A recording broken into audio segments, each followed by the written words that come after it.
Welcome students, welcome once again to Tejasvi classes. आज हमारा wireless and mobile communication का next session है, दूसरा सेशन है।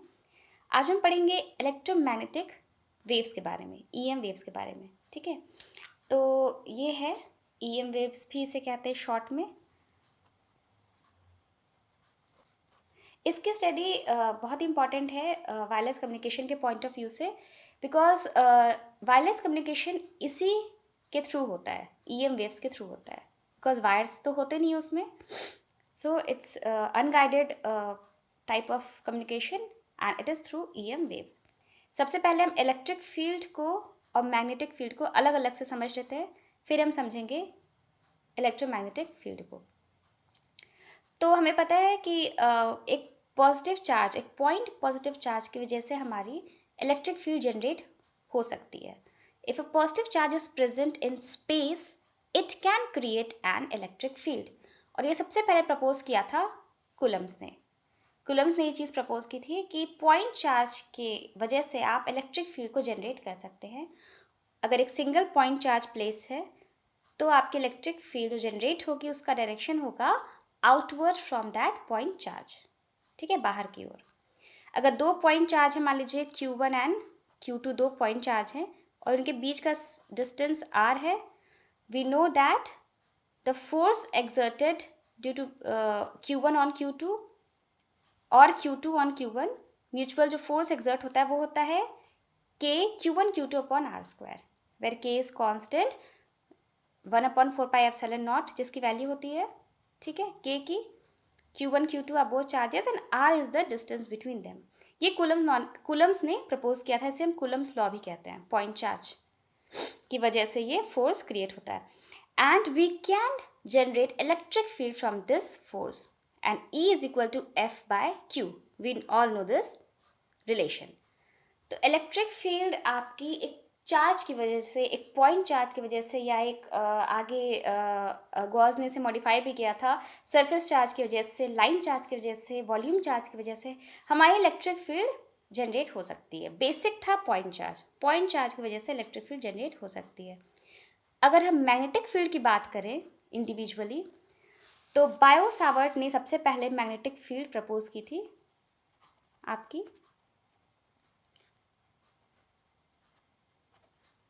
और उनके अकॉर्डिंग उनका कंसेप्ट ये था कि if current carrying conductor is placed then we can generate magnetic field around it. Current carrying conductor की वजह से आपकी मैग्नेटिक फील्ड जनरेट हो सकती है, उनका ये कंसेप्ट था। जैसे कि मान लीजिए ये P पॉइंट है, यहाँ पे हमने देखा है एक स्मॉल इलेक्ट्रिक फील्ड DH, और यहाँ पे आपका करंट कैरिंग एलिमेंट है, ठीक है, एंड द डिस्टेंस भी is R between the point where magnetic field is to be determined and the current carrying element. So magnetic field DH is, differential magnetic field is directly proportional to ideal sin alpha upon R square. R तो पता है distance between this element and this where we have to determine magnetic field. I is the current, DL is small element, alpha is the angle between this current carrying element and the line joining this element and the point P. So basically अगर हम देखें तो electric field एक point charge की वजह से, basic अगर हम देखें, और मैग्नेटिक फील्ड आपकी करंट की वजह से जनरेट हो सकती है। ठीक है, मैक्सवेल ने इस कंसेप्ट को और मॉडिफाई किया। उन्होंने ये बताया कि हम इलेक्ट्रिक फील्ड की वजह से magnetic field and magnetic field की वजह से इलेक्ट्रिक फील्ड जनरेट कर सकते हैं। अगर चार्ज और करंट ना भी रहे तो हम एक दूसरे की मदद से एक दूसरे को जनरेट कर सकते हैं। तो मैक्सवेल ने इस चीज़ को मॉडिफाई किया था and he said that time varying magnetic field can produce orthogonal and space varying electric field and vice versa. मतलब चेंजिंग मैग्नेटिक फील्ड, टाइम के साथ जो मैग्नेटिक फील्ड अगर वैरी कर रही है, चेंज हो रही है, तो वो मैग्नेटिक फील्ड आपकी इलेक्ट्रिक फील्ड जनरेट कर सकती है। And vice versa means electric field, time varying electric field can create magnetic field. ये आपका मैक्सवेल ने ये मॉडिफाई किया था। अब हम नेक्स्ट देखते हैं। ये देखिए, ये आपका इक्वेशन ले आया था ले आए थे मैक्सवेल कि this is del cross E, curl of electric field is equal to mu D H upon D T, del H upon del T. H is nothing but it is the intensity of magnetic field. तो magnetic field intensity की वजह से, and del H upon del T मतलब time varying, this is T is time, time varying magnetic field आपका क्या produce कर रहा है, electric field. And time varying electric field epsilon del E upon del T plus sigma E, this is J, current density, J is equal to sigma I, this thing. तो time varying electric field del E upon del T, it creates the magnetic field. तो वही propose किया था Maxwell ने कि हम electric field को timely vary करके मैग्नेटिक फील्ड प्रोड्यूस कर सकते हैं और मैग्नेटिक फील्ड को टाइमली वेरी करके इलेक्ट्रिक फील्ड प्रोड्यूस कर सकते हैं. अब जैसे कि and orthogonal and space varying. Orthogonal इसलिए because both are at 90 degree from each other. जैसे कि ये एक डायग्राम है, this is Y axis, this is X axis and this is Z axis. हम देखिए अगर इलेक्ट्रिक फील्ड ऐसे आपकी जा रही है, फ्लो कर रही है in the direction of X, okay, तो मैग्नेटिक फील्ड किस डायरेक्शन में जाएगी, orthogonal, in the direction of Y.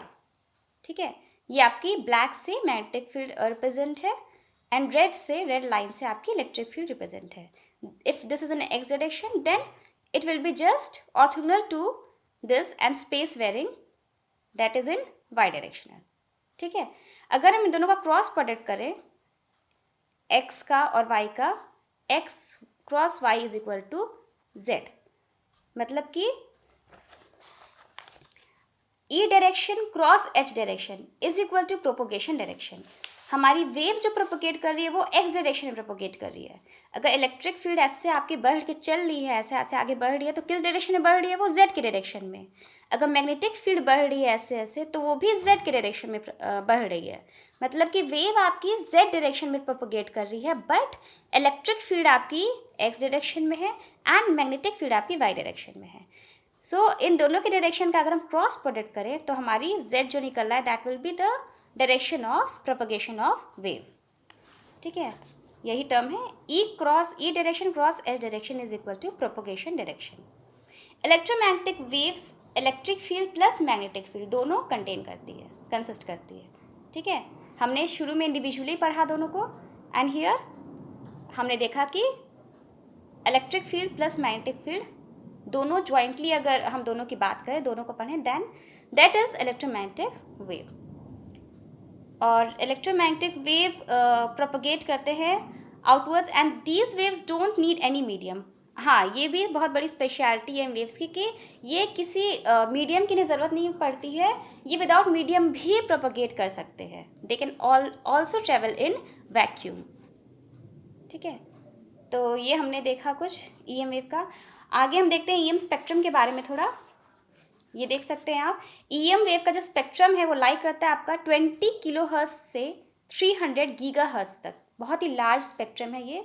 और इसी स्पेक्ट्रम के अंतर्गत हमारी जितनी भी वायरलेस कम्युनिकेशन है वो होती है. ये स्पेक्ट्रम तो वायरलेस कम्युनिकेशन के लिए है. ईएम वेव तो इससे भी लो रेंज में होती है, मतलब कि ये और भी कम हर्ट्ज से और भी ज़्यादा कई गीगाहर्ट्ज तक, कई ई हर्ट्ज तक लाई करती है. But this spectrum is use for wireless communication. EM spectrum जो कि वायरलेस कम्युनिकेशन के लिए यूज़ होता है वो ये स्पेक्ट्रम फॉलो करते हैं. ईएम का स्पेक्ट्रम तो और भी लार्ज है.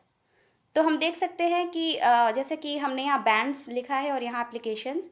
जैसे कि ये आपका एक्सट्रीमली लो फ्रीक्वेंसी बैंड है, it is from 3 kilohertz to 30 kilohertz.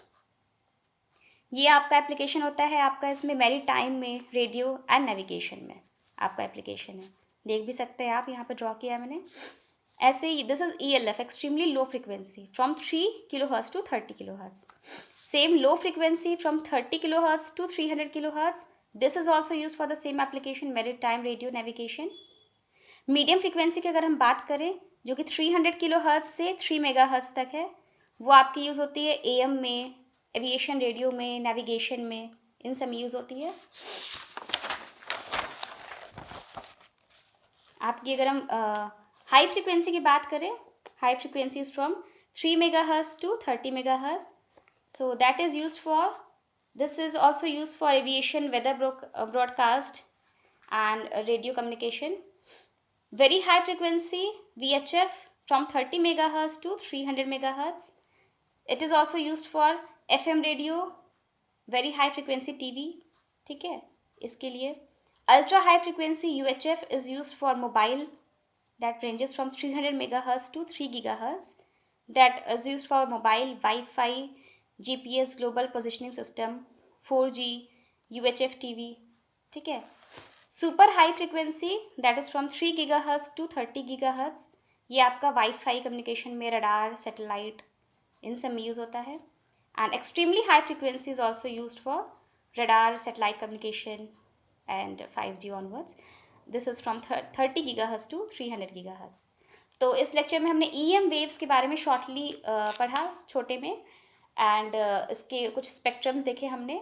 आगे आने वाले लेक्चर्स में हम पढ़ते हैं और भी वायरलेस कम्युनिकेशन के बारे में. Thank you.